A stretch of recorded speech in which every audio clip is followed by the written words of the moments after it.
What is going on, everybody? How are we doing? I thought today we'd do a little Go Low podcast. We got the Masters right around the corner. It'll be here next week. Very, very fired up. So want to do a little look back at the beginning of the season as we transition. If you're listening to this, the Valero is probably already off and running. Not I didn't really have any thoughts on that.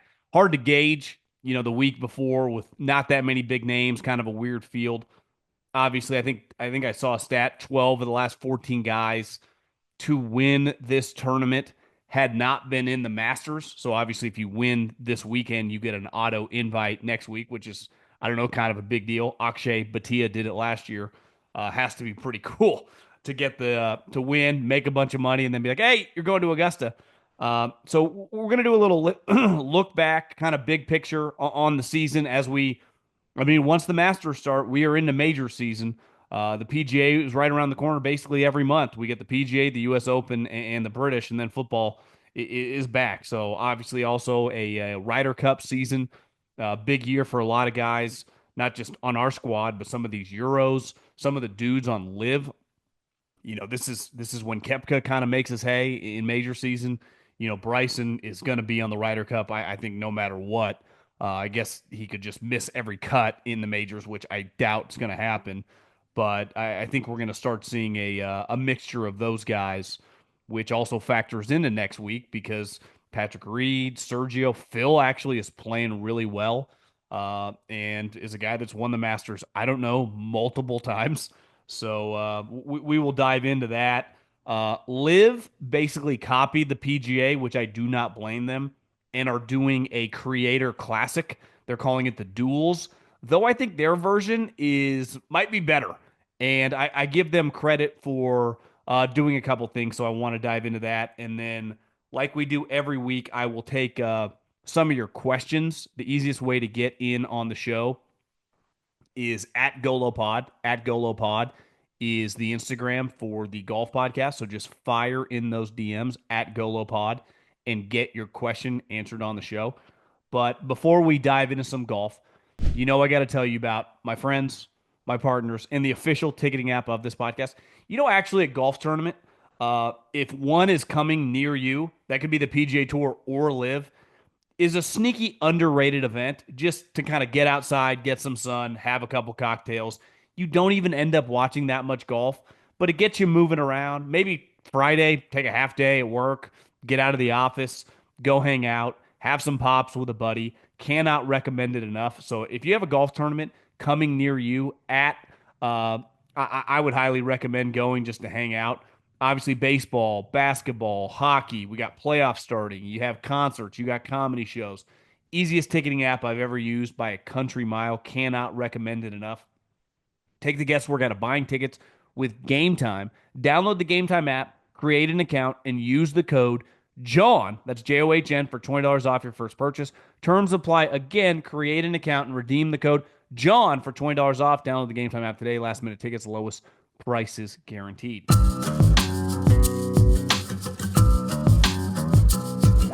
Well, I think a couple weeks ago when it was announced that Tiger had torn his Achilles, Phil is 55 years old.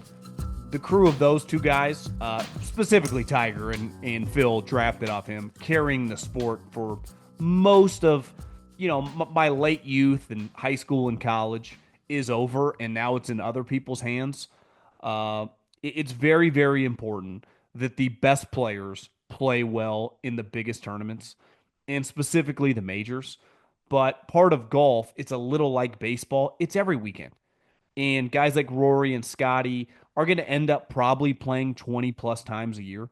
So it really matters that they're in the mix when they play. And we've been very lucky over the last couple of years. Rory has had a chance to win, I think, 3 of the last 8 majors. Think about last year. Xander won 2, Scottie won another, and Bryson and Rory dueled it out at the U.S. Open. You can't ask for much more. Golf is better when there is not parity.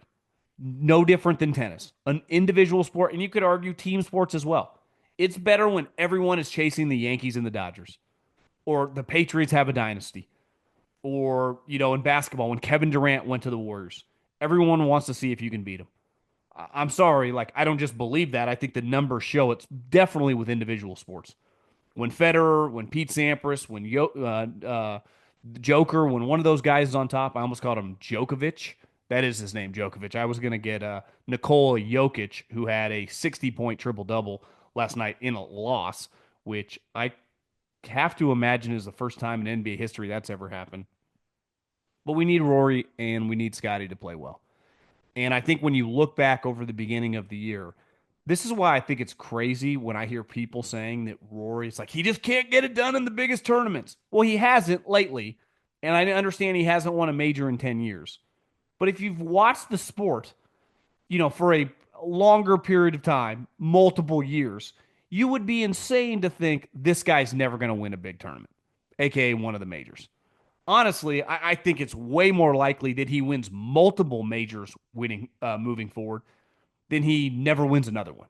Now, does that mean he's going to win the Masters in a week? I don't know. We have had a lot of hype on him coming into this tournament, and he's underwhelmed. And it's happened to him in other majors as well. But I would say over the course of the last couple years, he couldn't have been much closer. He should have won the Open the year Cam Smith won it. Obviously, last year he blew it down the stretch, missing two putts in the last three holes, and he easily could have won at LACC the U.S. Open. What was that, 2 years ago? And he couldn't make a putt to save his life. But I don't know if he's ever going to win the Masters. If I was a betting man, which I am, I would say yes. Do I plan on putting money on him next week? I do. I think when you watch him play this year, it'd be one thing. It's like Rory has 2 wins this year. It's like, what tournaments did he win? It's like, the Century. Now, I understand he never goes to Hawaii. And the Amex. He ain't playing that either. But I'm just, for hypothetical sake, let's just say those were his 2 tournament wins. I would not feel the same as winning at Pebble Beach in inclement weather and winning at the Players when half the field had no shot and looked terrible. So, like, I think his form, and then you watch him last week, it's like first round. It's like, does he even want to be here? Did he just go to get a couple reps and he's gonna kind of like do a sneaky miss the cut and then just fly home?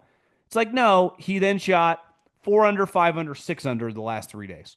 Now, the one thing that scares you a little bit, and this is what golf has battled for a long time, is we're balls deep now in gambling. So I would like some sort of universal injury report, but that doesn't happen. So you're like, yeah, there's word out on the street that something's up with this guy's knee. You're like, well, then I probably wouldn't have bet money on him over the last month, but you don't know until it's too late. Rory just told us. He's like, yeah, something's up with my elbow. Now, the way he said it, it's almost like he had a little smile. It's like, is he just messing with everybody? Is he actually good? Is he trying to throw people off the scent? Is he trying to lower the hype going into Augusta? Because for a split second on Sunday, you're like, could Rory win this tournament? Now, he was too far back, and he ended up, it honestly was turned out it wasn't even that close. But he did mention, yeah, something's a little up with my elbow. But then he said his coach was flying out, and they were going to dial in. The previous week, he had already been to Augusta. Uh, I'd be stunned if he's not a major factor. Now, is he going to win? We talked about this over the last couple weeks. If you bet money on him last year and you were watching that group when he was playing with Scottie Scheffler and the wind started to pick up and he had no shot, you're like, Scottie Scheffler's in a different world. I think as we sit here today, they are.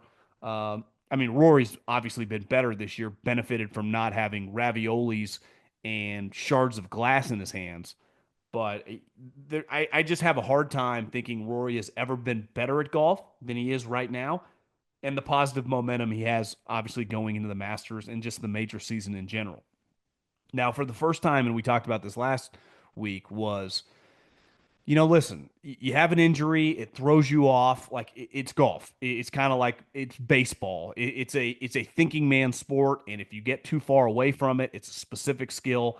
If you go 2 months without hitting a baseball, you don't just hop right back in the batter's box and handle, 100 miles an hour and a big league curve. It takes you some time to get your timing back. Golf is no different. So when you look at Scotty, and I would throw Xander in this as well, when they have injuries and they are not able to play golf, it is a problem. And Xander, that's why he's in this weird category, has a career year last year, wins multiple majors. Then he gets this rib injury and is like, I don't know, it's going to take him some time. Wouldn't shock me if he's fully healthy that he gets back to form here in a couple tournaments, and by like the US Open and the British, he's a major factor. But Scottie, it was like, I don't know, man. He's not playing terribly, but he doesn't look quite as dominant as he was last year, but kind of understandable. Still has shards of glass in his hand that they're like going to slowly take out. And then Sunday happened. And you're like, that's the Scottie Scheffler that I know.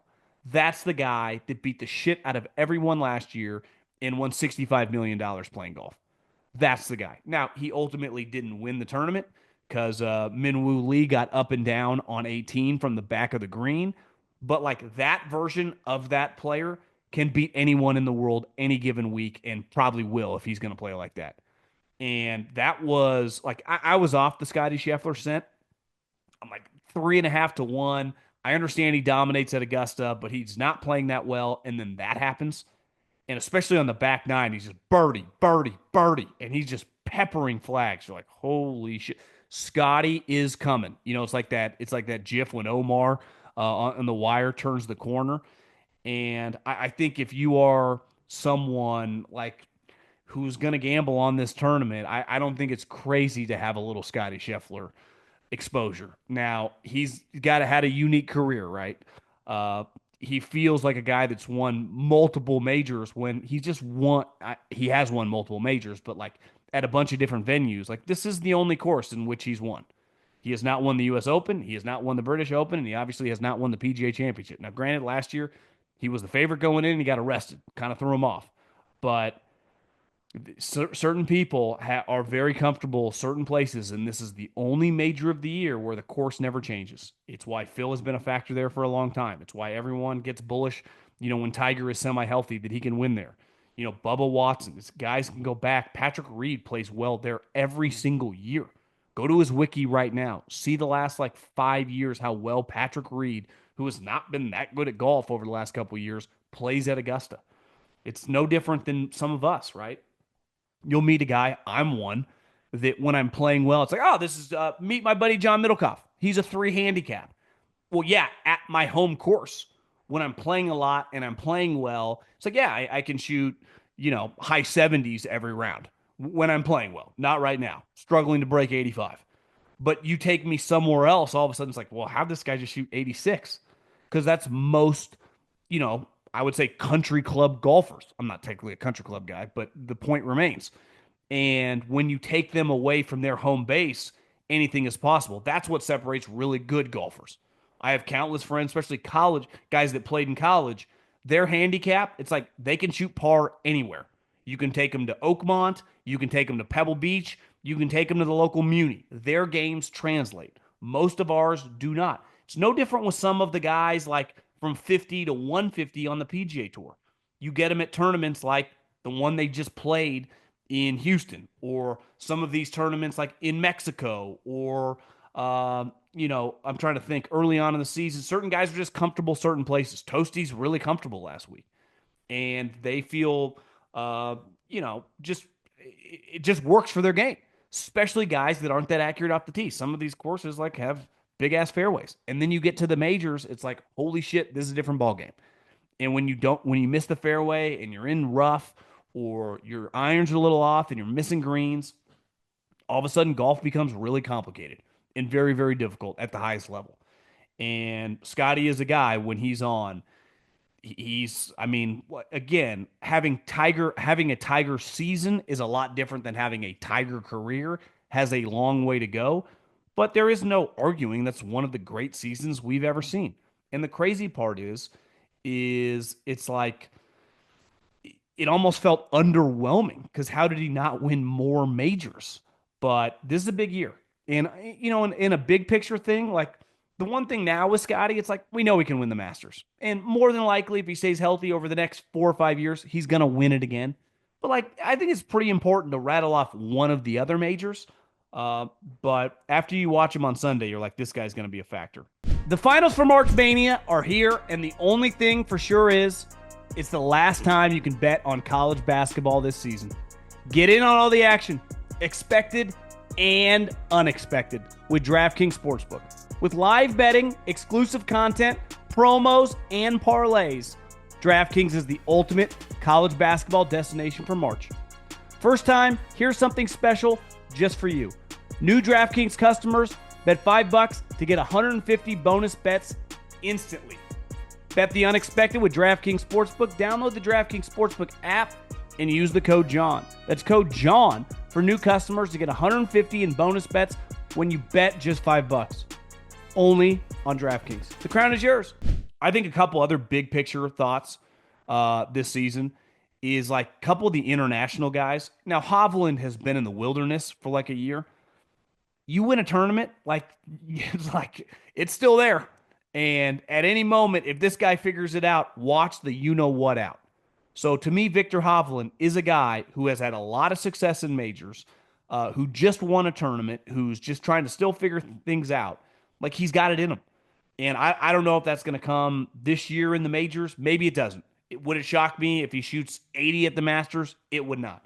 Would it also shock me if you look up round one and it's like Victor Hovland just shot 5 under? It would not either. If he is close, which is hard to think that he's not because of the way that he just won, despite what he's saying, like he just beat Justin Thomas, who was having a fantastic year. I don't know if it's going to be the Masters, but I would keep a close eye on him, especially. I mean, this was a guy 2 years ago whose odds going into big tournaments would hover from like 17, 18, 19 to 1. And if you start seeing a guy like him at 30, 40, 50 to 1, especially if he has a couple bad tournaments, I would just not be afraid to sprinkle. Max Homa is a guy who last year was leading the Masters, who has never played well in majors. And your boy might have live bet him.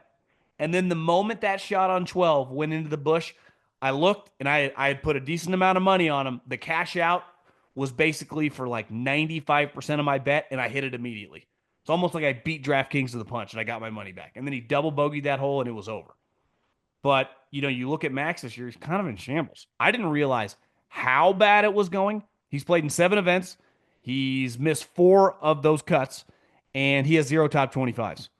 I mean, this was a guy, I would say 12 months ago, who was viewed as one of the better Americans. Lock Ryder Cup, it felt like, type guy for several years moving forward. And someone who had kind of figured it out and was just going to be a major problem in the majors after the Masters. And not only did that not happen, he's kind of fallen apart. And he's got new clubs, he's got new apparel. I'm a fan of his game, but I don't know. I might have, just because I'm a sucker for value. He was 120 to 1 this week at the Valero. 120 to 1. I might have thrown $25 to pay like $3,300. I'm like, maybe this guy finishes DFL. Maybe Max shoots 78, 75 and doesn't sniff the cut. Or maybe like he just, I don't know, is a guy that's won several times on the PGA Tour, just like figures it out. Once you get to a certain odds and you're a player like that has shown his caliber, it's hard not to just throw like $20 on a guy. It's like, wait, I can just throw $20 on a guy who has won countless times. Again, maybe he sucks. We just saw it a couple weeks ago with Hovland. Hovland was proclaiming to everybody, like, I am terrible at golf right now. He was shooting 80. And then all of a sudden, it's like, he wins. Now, Victor Hovland, when they're both going right, Victor Hovland's a better player than Max Homa. But still, like, you look at this field, it's not great. I would say one big picture thing for the Ryder Cup and just for the majors in general is Justin Thomas is kind of back. He's not all the way back because he just didn't win a couple weeks ago. And this is a guy that, I think when his career's over, he'll easily have more than 20 plus wins on the PGA Tour. And it wouldn't shock me if he finishes with like 3 or 4 majors. He's got 2 right now, 2 PGA championships. But he's a guy that, for some reason, I used to bet on him in the Masters, and he would never play well there. In theory, it should be a good spot for him. A guy that can work the ball both ways, fantastic short game. Putting has kind of been his downfall. It's clearly not an easy place to putt. And then when Bones went to his bag, you're like, well, Bones has been there for Phil, countless wins. This guy's going to know, and it just didn't really go well. But I do think JT, if not the Masters, is just a guy to watch and check the odds out for the majors. Because if you can get JT at like a US Open, at a PGA Championship, even a British Open, if his odds are closer to like 35, 40 to 1 than they were when he was playing at an elite level, like 16 to 1, there's just value there, especially with top 10s and top 20. If you can get plus odds on JT ever to top 20 in big tournaments, that to me is an auto hammer. Anything else? I do think the hard part about this, and we'll dive into live here in a second, is knowing where these live guys stand. Right? I mean, I was listening to a podcast today. Phil's been playing really well, and he's 55 years old, coming into the Masters. We'll see how he does this week down in Florida in at Trump. They're playing Doral, but like I don't think it's crazy to sprinkle a little money on Phil. But the big guys like John Rahm is a guy that feels completely out of sight, out of mind. Like the difference of John Rahm and Bryson feels dramatic. Like Bryson feels very much in my life. Now, obviously, part of that's YouTube, and as someone that watches a lot, if not all, of Bryson's YouTube videos, I'll say this: you can't take much away when Bryson's doing the break 50 and they're playing the Reds. Like I don't really judge his game in that moment, though it usually looks pretty cool because he's hitting like you know two 5 irons from 250-yard par fours. When you just watch Bryson go to a random course and try to break the course record, you go, holy shit, this guy's good. And the one thing they say about the Masters is like it benefits left-handed players or right-handed guys with draws. And when you watch Bryson, now if you just obviously the last couple of years he's played a pretty distinct draw, not just off the tee but with his irons. When you watch him on these YouTube videos, when he's just playing a random course in like Texas, trying to break the course record, you're like every ball he hits is a draw. And I know a couple years he took a lot of shit because he had said that it was a par 67 and I think he went out and shot like 74, 75. But and listen, I didn't blame anyone. Like Bryson, the Masters is going to be a weird spot for him. Last year it was not, and he finished tied for sixth. And he was right in the mix over the weekend to win it until he kind of melted down on hole 13 when he chunked that chip and it just kind of fell apart. But I do think if you look back at last year, you go, I don't want to say he's figured it out, but he clearly is much more comfortable there. And his shot shape really works. So I'm not saying he's going to win the Masters this year, but I think you're a little crazy to not have a little exposure and to think that Bryson can't be a serious. Like I expect Bryson to be a serious factor in all these tournaments. Now the Masters less than the other three, especially the PGA and the U.S. Open. He is going to be like the guy people root for. He's essentially like Bob does sports Grant. If those guys were good enough to play in majors, everyone would be rooting for them. That is Bryson. He's like a content creator. He has a lot of fans. People just like and enjoy watching him play golf on YouTube. I'm telling you, he is going to have such a home field advantage when he plays in these uh the PGA Championship and the US Open. The Masters is a little tempered just because of the way the patrons and the fans, it's just not as crazy of an environment. But I think a lot of people are behind him. And I think that really matters for a guy like him. Like Kepka, you could be booing Kepka and it wouldn't phase him if he's playing well. Is he playing well? I don't know. But I'm excited to watch that. Uh, Live, they copied. I watched a couple weeks ago at the Players, the Creator Classic. That Horvat ended up winning. And listen, I thought it's a good idea. Clearly, were a lot of people there. I think approaching it like a normal golf tournament is pretty dumb. You should kind of lean into the craziness. I thought, why didn't you have like Bob does sports commentating? Like that's what I would have said. Hey, Bob, you take the microphone here and just be crazy. But the tour still a little stiff, still a little conservative. Is I clearly uncomfortable doing that. You know who is not uncomfortable doing that at all is Live. And the difference of their Creator Classic and the PGA Tour's Creator Classic is the PGA Tour's Creator Classic was just a bunch of dudes playing, which is not a bad. I'm not saying it's a bad idea. I was entertained. But these, like part of being at the Players or being at Live is like you do have the best players in the world right around there. And Liv's like, hey, Dustin Johnson, Cam Smith, Phil Mickelson, all you guys are playing. It's a little weird that Bryson's not playing, maybe because he would want it on his YouTube channel. And they're putting it. Here's the thing: the Creator Classic was on Golf Channel. I just go fully on YouTube, where there aren't really any rules. On Golf Channel, you're still following some of the FCC rules. It's got an old school feel to it. With a broadcast. You going on Grant Horvat's channel, which listen, Grant is a rock star right now in the YouTube space. It's not he doesn't swear. It's not like if Bob Does Sports is like the barstool of YouTube golf.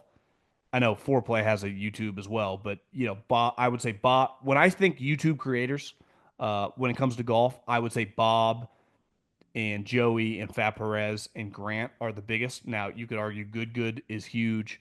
You could argue, the Bryan Bros are big. I watch them. I watch good. I watch it all. I enjoy YouTube golf, but I think part of what makes it pretty special is it's kind of raw. And that's kind of what the consumer likes. It's pretty authentic. That there aren't really rules behind it. You kind of do whatever you want. Though I would say, Grant kind of hangs his hat like he's not swearing. Like it's I would say it's much more made for kids. And it's probably no wonder why Grant has a lot of younger fans because their parents feel very comfortable watching it. Like if I had an 8-year-old, would I let him watch Bob? I'd probably be hypocritical because I drop a lot of F bombs as well. But it's just kind of a different vibe. But bringing Bob to commentate it with all the stars playing, it's going to get some viral moments and it's going to be a really big deal on Grant's channel. Now, there was a report that the PGA Tour was not happy with this and reached out to, not just the creators, but like, Wesley Bryan, I think made like 900K last year on the PGA Tour and was not happy with him playing in this event. Now, that report came from like a Live account essentially. So I don't know what to believe or not to believe. I would say this at this point in time, just you guys got to figure it out. Like, there's no more banning people. There's no more getting mad at other people for doing things. Like, this is the wild, wild west, and it's on you to get everyone back on board and figure it out. Like the days of a couple years ago, suspending people for life and kicking them off the tour, that was proven to be an awful, awful misstep. And if it is true that you are going after and pressuring the Bryan Bros or the Horvats or the Bob Does Sports, like if you do this, you're going to be no longer allowed in any of our sanctioned events in Creator Classics. That would be the dumbest thing I've ever heard of. That would be what you would call awful, awful business. So I hope that they did not do that because that would be beyond stupid. But overall, I'm pretty excited to watch this Live Creator Classic here in a couple days. I did want to do this because I got some questions at John Middlekauff, or excuse me, that's my other Instagram handle that we do for 3 and Out. Fire any question you have in there. This is just easiest way to get the golf questions. Sometimes I see golf questions in my normal Instagram that's just going to get lost in the shuffle. So if you want to get your questions answered on the Go Low podcast, you have to Instagram or DM me on at GoLowPod. That's the Instagram. So at GoLowPod, fire in those DMs. We'll start with Cam. I've been thinking about some bets to make for the Masters. Looking at Minwoo Lee off his win, I'm looking to go pretty extreme one way or the other. I think the best bet is probably to take him to top 20. But I'm thinking about taking him to top 10 or taking him to miss the cut completely. Figured maybe he's on his high horse and Augusta gets him. Or with him playing good and having good finishes at Augusta in prior years, he can take the next step. Does either side of that coin speak more than the other? You know what's fascinating about that guy? He swings out of his you know what off the tee. Like, I don't think you can swing any harder. There can't be many humans that are playing pro golf, non long drive people, that have a faster club head speed and faster ball speed than Minwoo Lee. I mean, there were times where it felt like he was 15, 20 miles an hour higher than Scottie Scheffler. Now, the problem with that is sometimes he hits it off the planet, as he did, I think, what was it, hole 16 last week, and which made it a tournament. Because the moment he pumps it in the water, Scotty's putting for eagle, you're like, oh my God, is Scotty going to win this? Or are they going to get to extra holes?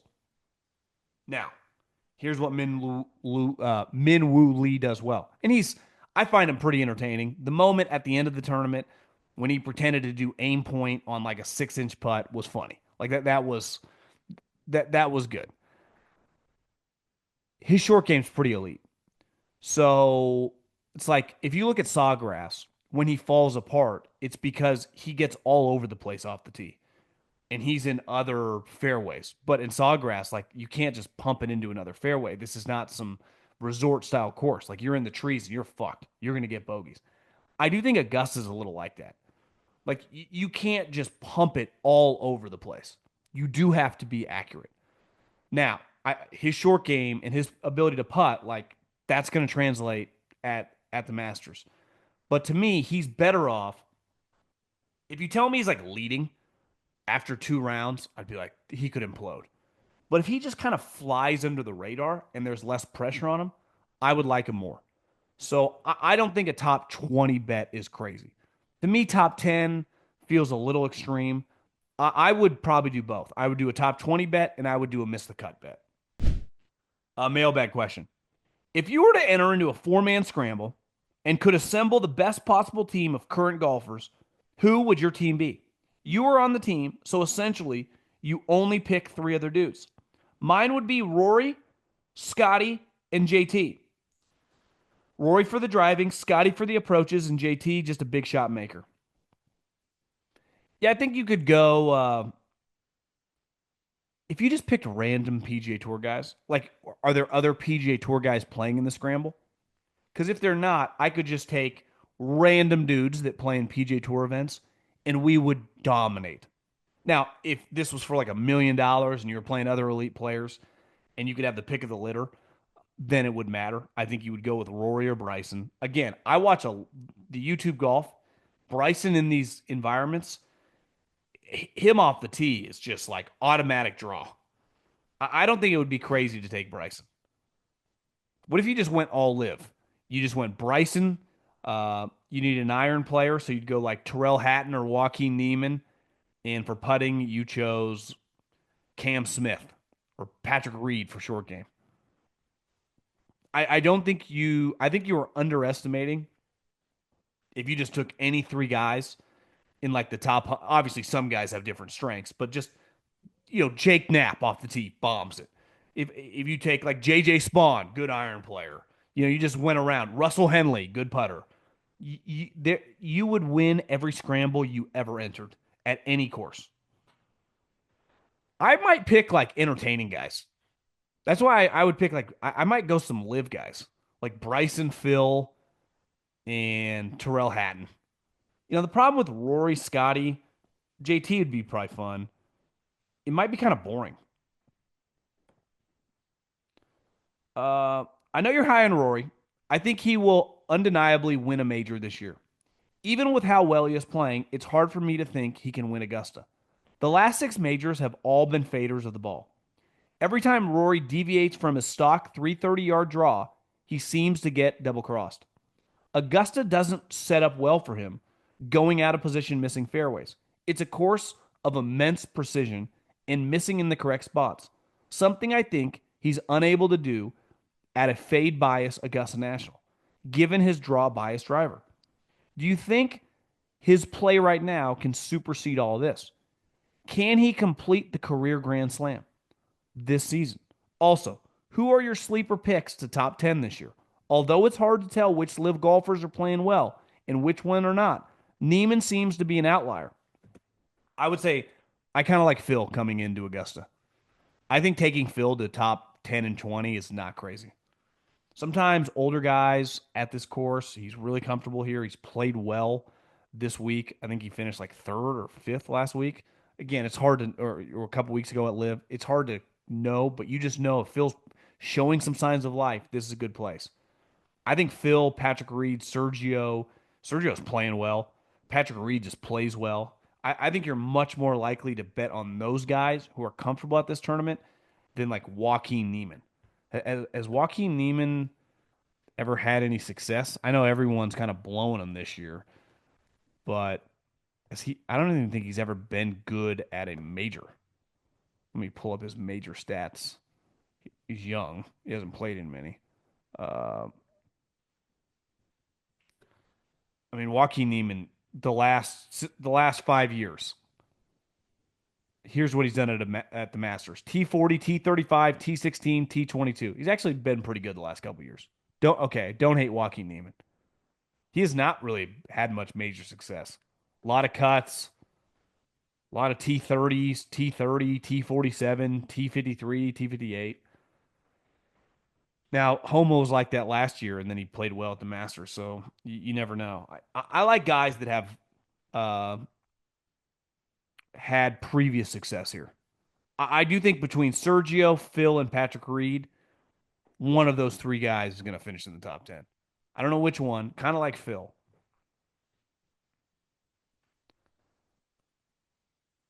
Question for the pod. We'll end on this. This is from Zach.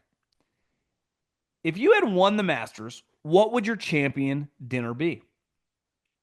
Side note, if you find yourself in Jersey, arguably some of the best golf in the country, I'm a GM at a public golf course in North New Jersey, but can get you pretty much anywhere on in the state. I appreciate that. It's weird. I love food, and I probably eat too much of it. I'm trying to work on, lowering the caloric intake. I would not call myself like I would say like a foodie. I'll try anything, so I'm not like an anti-foodie, but I'm definitely not like an elitist when it comes to food. I like a nice steakhouse as much as the next guy. I can also eat Chick-fil-A or some hole in the wall Mexican joint like 5 days a week.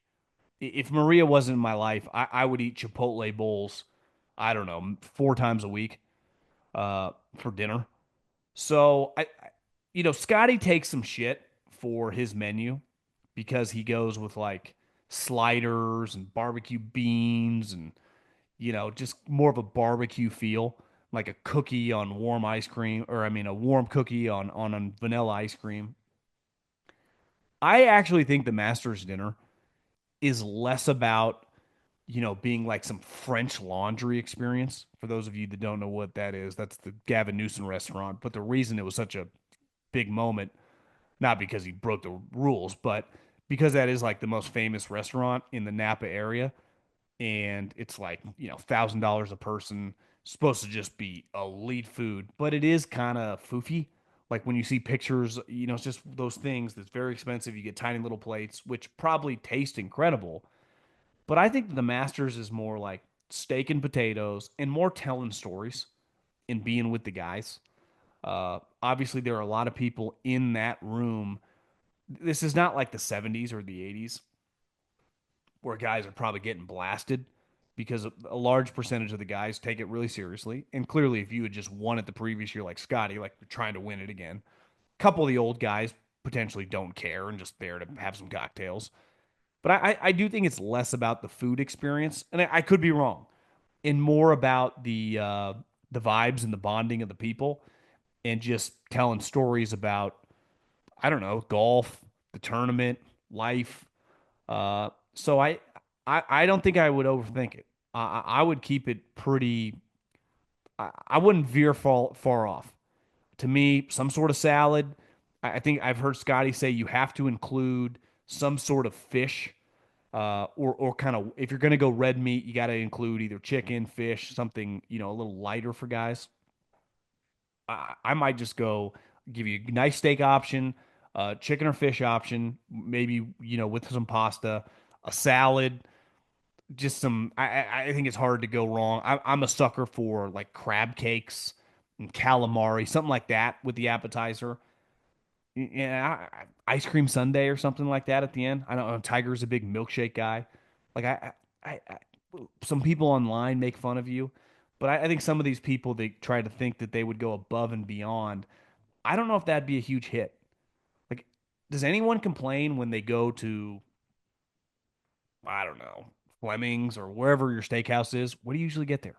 steak, some mac and cheese or potato, asparagus, salad. I mean, you get the same thing most of the time. Every time you go, for most of us, the most expensive dinner that we attend is a steakhouse, right? And every time I go to a steakhouse, give or take, I get the same thing. And I usually enjoy it. Yet, whenever the Masters menu comes out, which the guy that wins it has to pay for, it's like, God, he's just such a boring. Obviously, if you're just going like chicken tacos or something, that would be stupid. But I think I would just go some greens, a potato ish, something like mac and cheese, calamari, crab cakes, because I like those, a steak, a chicken, or a fish, and an ice cream sundae. And I think most people would be pretty happy. So that would be my decision over something like trying to act like I'm, Emeril Lagasse here.